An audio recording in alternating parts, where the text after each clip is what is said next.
ഏകദിനത്തിൽ double century എന്ന മാന്ത്രിക സംഖ്യ കാണാൻ പഠിപ്പിച്ചത് സച്ചിനായിരുന്നു. അതിനുശേഷം രോഹിത് ശർമ്മയും ഒരുപാട് താരങ്ങളും ഡബിൾ സെഞ്ചുറി അടിച്ചു.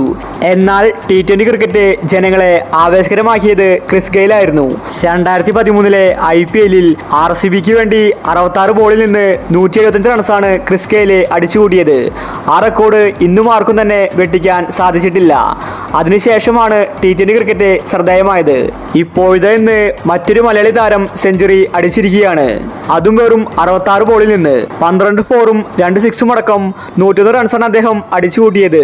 ഇതിനെക്കുറിച്ചാണ് നമ്മൾ ഇന്നത്തെ വീഡിയോയിൽ നോക്കുന്നത്. ഇത്തരം ക്രിക്കറ്റ് ന്യൂസിന് വേണ്ടി ഈ ചാനൽ മറക്കാതെ സബ്സ്ക്രൈബ് ചെയ്യൂ. ICCയുടെ അടുത്ത T20 വേൾഡ് കപ്പിനുള്ള യോഗ്യത റൗണ്ട് നടക്കുകയാണ്. ആഫ്രിക്കൻ യോഗ്യത റൗണ്ട് പോരാട്ടത്തിലാണ് മലയാളി താരം സെഞ്ചുറി അടിച്ചിരിക്കുന്നത്. ബോട്സ്വാന ടീമിന് വേണ്ടിയാണ് തൃശൂർക്കാരൻ മത്സരത്തിനിറങ്ങിയത്. കളിയിലെ പ്ലെയർ ഓഫ് ദി മാച്ച് ആവുകയും ചെയ്തു. 66 ബോളിൽ നിന്നാണ് മലയാളി താരം സെഞ്ചുറി അടിച്ചിരിക്കുന്നത്, അതും നോട്ട് ഔട്ട്.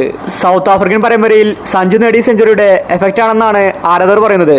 ആ ഹാങ് ഓവർ മാറും മുമ്പ് മറ്റൊരു മലയാളി സെഞ്ചുറി അടിച്ചിരിക്കുകയാണ്. മലയാളി താരമായ വിനു ബാലകൃഷ്ണനാണ് സെഞ്ചുറി അടിച്ച് ഹീറോ ആയത്. സഞ്ജുവിന് പിന്നാലെ മറ്റൊരു മലയാളി താരം ഉയർന്നു വരികയാണ്. ഇനി അങ്ങോട്ട് മലയാളി താരങ്ങൾ ഇന്ത്യൻ ടീമിൽ ഇടം പിടിക്കും. അപ്പോൾ ഇത്തരം ക്രിക്കറ്റ് ന്യൂസിന് വേണ്ടി ഈ ചാനൽ മറക്കാതെ സബ്സ്ക്രൈബ് ചെയ്യൂ.